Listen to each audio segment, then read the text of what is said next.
What up, Blockchain Nation? What up, YouTube? Thank you so much for taking the time to subscribe or to watch this video. If you haven't subscribed, please hit the subscribe button so that you can get weekly updates whenever I release videos. And for those who watch consistently, I want to say a big thank you, thank you, thank you. You are far too kind. So, today I just want to talk about something. How do you handle job rejection? For someone like myself that has actually been in, well, I've been through that phase of being in the job market, transitioning to something new, looking for a gig, and it can be very, very frustrating. So I want to start by telling you some of my rejection stories. First, I'm sure a lot of people can relate with these stories. Well, I won't give you all the details, but imagine you're rejected. You're rejected at different levels or of the interview process. I'm sure you can testify to that.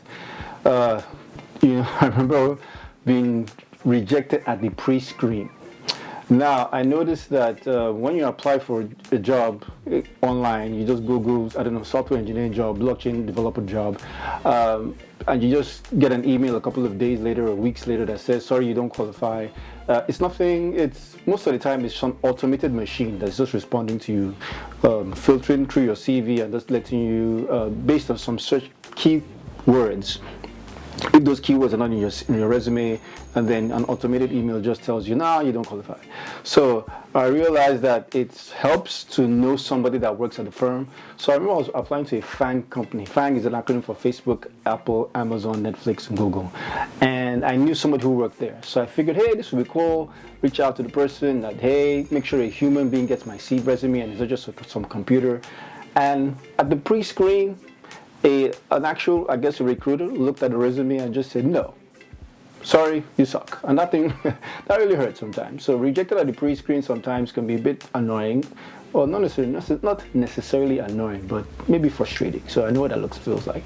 Or maybe you're rejected by an external recruiter. You know how it is when all these recruiters reach out to you, and I'm sure some recruiters will be watching, and they just ask you, and they reach out to you and say, hey, we saw your resume on LinkedIn, or we saw your resume somewhere, and then they bombard you for like a week or two or a couple of days, ask you to tweak your CV, and then all of a sudden, crickets. I think that can be annoying. You know, when you spend days or weeks, sometimes days, trying to put your CV together, making sure everything's great, then all of a sudden you just don't hear back from them. That really, really sucks. I don't know if that's happened to you before, but for me, I know it was cruel and unusual punishment, you know.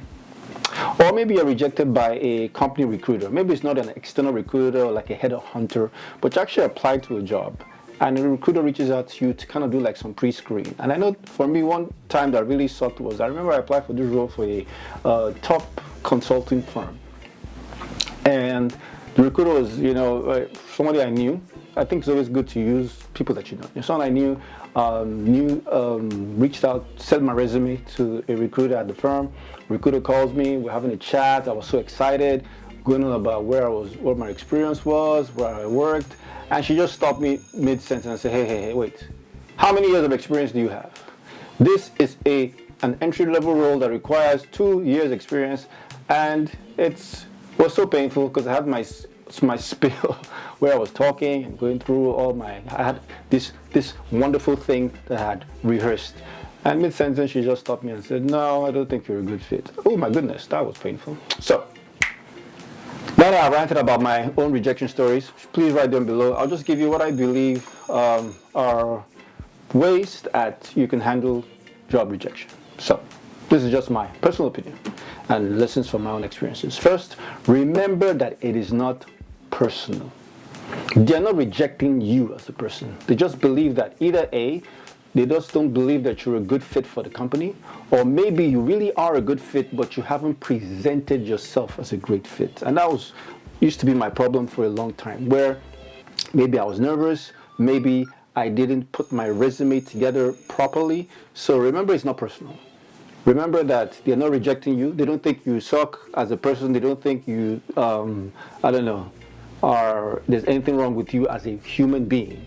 But they just don't feel like you have expressed your skills enough. Or sometimes you might even be a great candidate for the role, but it might just be a false negative. They feel like maybe there's something you did. It might not be you personally, it might be something that the recruiter didn't see. I don't know. Or maybe they didn't have a candidate that they were leaning towards, and they just felt, sometimes some companies not all companies, a few companies already have a candidate for the role, but just to fulfill all righteousness, they have to go through the interview process. So remember that it's not personal. It has nothing to do with you personally, so don't take it personal. That's the first thing.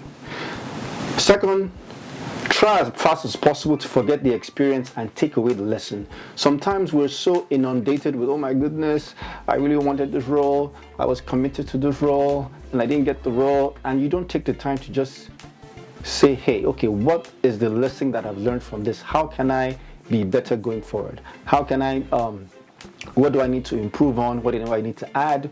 What do I need to change? What is the lesson from this experience? So try and forget the painful experience as fast as possible, and then focus on the takeaway. What's the takeaway from this? What's the takeaway from this rejection that I received, which is something that I think will help. Third is, sounds interesting, but fail fast. Sometimes, like for me personally, when I was going through the whole interview process, and I had some companies that I set my eye on that I wanted to work here, here, here, and here. But what I did was I applied to loads of companies that I didn't really necessarily, the one on my priority list, let me use that word. Well, I've been great to get jobs there, but my focus wasn't necessary to land a job. I know it sounds counterintuitive, but I wanted to learn how to interview as fast as possible. And the best way to learn how to interview is to interview. So I just went through series of interviews. I was just applying to like hundreds of jobs. I'm not exaggerating, like hundreds of jobs to get interviews just to improve my skills. And sometimes you can ask your friend, you can ask a career coach, you can ask your spouse, I don't know, and just practice. So fail fast. This will be my opinion. It might not be something that you might agree with, but this is just my personal opinion, where I really try to fail as fast as possible. So I applied to loads of companies where I wasn't necessarily keen on working for. I don't know, for some people might be annoyed with me and say, why would you even interview for a job that you didn't want to work for? Well, the truth is, it might have been an okay fit. I might have, in some cases, I don't know. In some cases, I might have wanted to work there, but it just wasn't on my priority list. Let me use that word.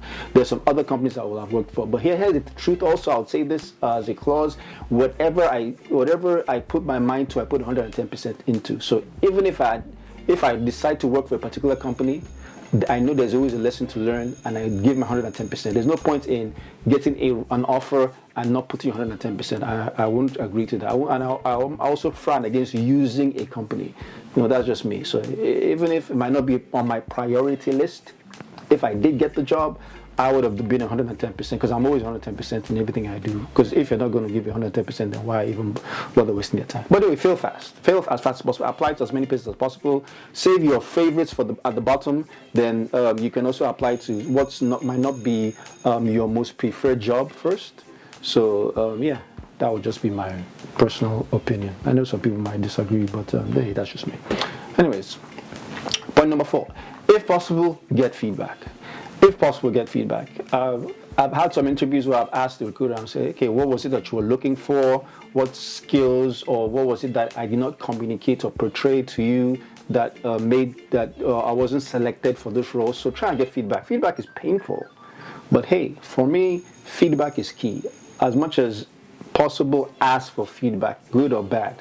Ask for feedback. So if you can, if the recruiter does not ghost you and just disappear off the face of the earth, or join the witness protection program, which will happen sometimes. Some recruiters just disappear. You call them, email them, and they doesn't tell you. Anyway, but as much as possible, if you can get feedback, ask for feedback. And lastly, I'll say keep getting better.